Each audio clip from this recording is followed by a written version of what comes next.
So friend, कहानी का start हमें ली शो से देखने को मिलता है, जो कैंथरो और केट से बात कर रहा होता है। वहाँ पर मैं भी उनकी बात सुन रही होती है, बट यहाँ पर कैंथरो की हेल्प करने के लिए ली शो मान जाता है। वो कहता है मैं हिरोशी को ढूंढूंगा, मैं अपने दोस्त को ढूंढ कर ही रहूंगा, इसके लिए मुझे तुम्हारा साथ चाहिए। क्या तुम अपने डैड को ढूंढना चाहते हो? तो हमें यहाँ से निकलना होगा। और वहाँ से ली शो निकलने का प्लान बनाता है। फाइनली वहाँ पर अलार्म बजते हैं। जैसे कि एपिसोड 2 में हमने देखा था, ली शो को यहाँ पर कैद करके रखा गया है। मोनरोज की जो कंपनी है, जो साइंटिस्ट है, उन्होंने यहाँ पर ली शो को कैद किया हुआ है, क्योंकि ली शो की हम बैकग्राउंड पर इसमें स्टोरी भी देखेंगे जब वो केकियो और विलियम ब्रेंडा से काम करते हुए नजर आएगा। सो कहानी ऐसे ही आगे बढ़ती है।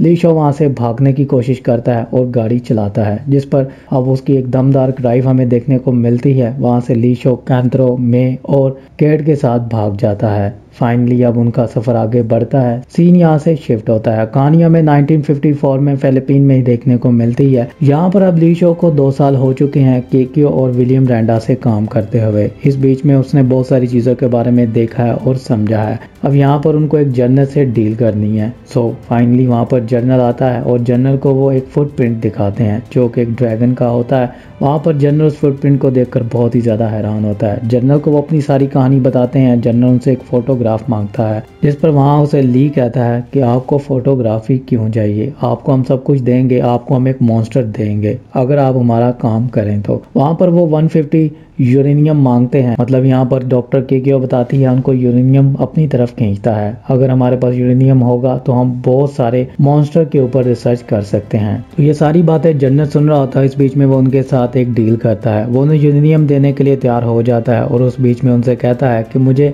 एक मॉन्स्टर के ऊपर एक्सपेरिमेंट करना है। यहाँ पर डॉक्टर केकियो को नहीं पता होता है कि वो किस एक्सपेरिमेंट की बात कर रहा है। अब जनरल के साथ उनकी डील हो चुकी होती है। सीन यहाँ से शिफ्ट होता है और कहानी हमें 2015 में फिर से दिखाई जाती है। यहाँ पर अब हमें ओल्ड ली को दिखाया जाता है, जो कि कैंथरो के साथ बात कर रहा होता है और उसे कहता है मुझे पता है कि वो कहाँ पर जा सकता है, क्योंकि ये तुम्हारा एक फैमिली बिजनेस है, इसके बारे में तुम्हें पता होना चाहिए। तुम्हारी ग्रैंड माँ, तुम्हारे ग्रैंडपा यही काम करते थे और तुम्हारा डैड भी यही करता था। बेशक वो तुमसे सीक्रेटली ये काम कर रहा था। इस बात को सुनकर केट को बहुत ही ज्यादा बुरा लग रहा होता है, जिसमें अब वो भी इन्वॉल्व हो चुकी होती है। अब यहाँ पर ली उन रिकॉर्ड्स को फेंकने लगता है, जिस पर अब उसे कैंथरो कहता है कि आप ये नहीं फेंक सकते हैं, क्योंकि ये मेरे डैड का रिकॉर्ड है। केट उसे कहती है कि रिकॉर्ड हमारे पास लैपटॉप में कॉपी है। यहाँ पर इनके बीच में काफी ज्यादा बहस होती है। कैंथरो भी कहता है हम अलास्का क्यों नहीं जा रहे हैं, जबकि हम जापान से निकले हैं, और हम साउथ कोरिया क्यों जा रहे हैं। जिस पर ली उसे कहता है साउथ कोरिया में मेरा एक दोस्त है जो कि हमें अलास्का लेकर जाएगा। यहाँ पर इन टेप्स को वो नीचे फेंक देते हैं। सीन यहाँ से शिफ्ट होता है। कहानी 1954 में जाती है। यहाँ पर केकियो की नजर एक बॉम्ब पर पड़ती है, जिसको देखकर वो बहुत ही ज्यादा हैरान होती है। अब यहाँ पर उसे समझ में आ जाता है जनरल क्या एक्सपेरिमेंट करने वाला है। वो ली को कहती है वो ऐसा नहीं कर सकता, उसे तुम्हें रोकना होगा।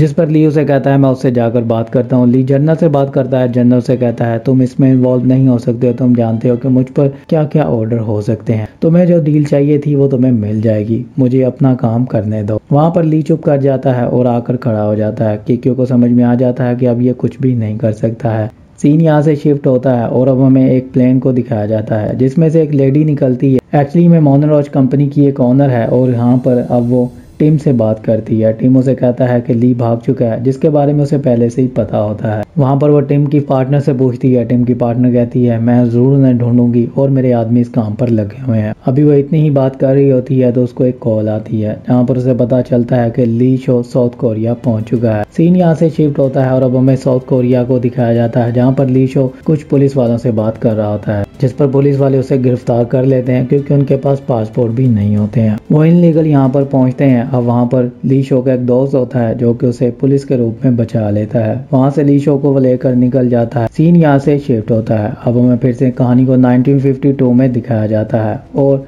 यहाँ पर अब गॉडजिला हमें आते हुए नजर आता है, जिसके ऊपर वो एक्सपेरिमेंट होता है। वहाँ पर एक बॉम्ब ब्लास्ट होता है, जिसको रोकने की कोशिश की वो काफी ज्यादा करती है, बट वो उसे बचा नहीं पाती है, क्योंकि ली उसे रोक लेता है। यहाँ पर एक बॉम्ब ब्लास्ट होता है, मतलब जनरल का एक्सपेरिमेंट हो जाता है। वो एक एटमी बॉम्ब को चलाता है, जिससे गॉडजिला में भी मर जाता है या फिर नहीं मरता है, ये तो नजर नहीं आता है। सो कहानी ऐसे ही आगे बढ़ती है। फिर से हमें ओल्ड ली को दिखाया जाता है, जो कि अपने दोस्त के साथ एक प्लेन में बैठता है। अब वो प्लेन को लेकर अलास्का की तरफ बढ़ते हैं, जो कि बर्फ़ की चट्टानें होती हैं। वहाँ पर वो अपने सफ़र को आगे बढ़ा रहे होते हैं और रास्ते में उनको तूफ़ान आता है, जिसकी वजह से वो बचते हुए अब एक पहाड़ की चोटी के ऊपर लैंड करते हैं। फाइनली वो एक प्लेन को देखते हैं। इस प्लेन में एक आदमी की मौत हो चुकी है, बट वहाँ पर उन्हें हिरोशी का कोई भी क्लू नहीं मिलता है। फाइनली उन्हें थोड़ी दूर पर एक कैंप नज़र आता है। उस कैंप में जाकर वो देखते हैं जहाँ पर हिरोशी की उन्हें कुछ चीज़ें देखने को मिल जाती हैं। वहाँ पर केट की नज़र एक नक्शे पर पड़ती है जहाँ पर कुछ हैंड राइटिंग से लिखा होता है। वहाँ पर केट कहती है, इस राइटिंग के बारे में मैं जानती हूँ, मतलब मेरे डैड जिंदा हैं। थोड़ी देर के बाद हम देखते हैं डूडू को कुछ नजर आता है। वो फिर से प्लेन के दूसरे हिस्से के पास जाता है तो उसे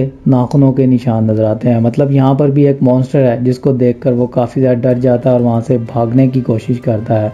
वहाँ पर वो ली को भी कहता है हमें यहाँ से भागना होगा। प्लेन में बैठता है, प्लेन का इंजन स्टार्ट करता है, वहाँ से भागने लगता है तो मॉन्स्टर एकदम से आ जाता है। अब वो मॉन्स्टर वहाँ पर डूडू के ऊपर हमला कर देता है, प्लेन को पूरी तरह बर्फ में जमा देता है, जिससे डूडू भी बर्फ की तरह जम जाता है। ली, कैंथ्रो, मे और केट वहाँ पर देख रहे होते हैं और यहीं पर इस एपिसोड की एंडिंग हो जाती है। सो फ्रेंड, ये थी इस एपिसोड की कहानी। एपिसोड 4 के अंदर क्या होगा ये तो नहीं पता है। क्या ली, कैंथ्रो, मे और केट वहाँ पर बच पाएंगे उस मॉन्स्टर से, ये तो कहानी में एपिसोड 4 में ही पता चलेगा। वीडियो अच्छी लगी हो तो लाइक कर दें, शेयर कर दें, चैनल को सब्सक्राइब नहीं किया तो वो भी कर दें। मिलता हूँ आपसे नेक्स्ट वीडियो में, अपना ख्याल रखिएगा।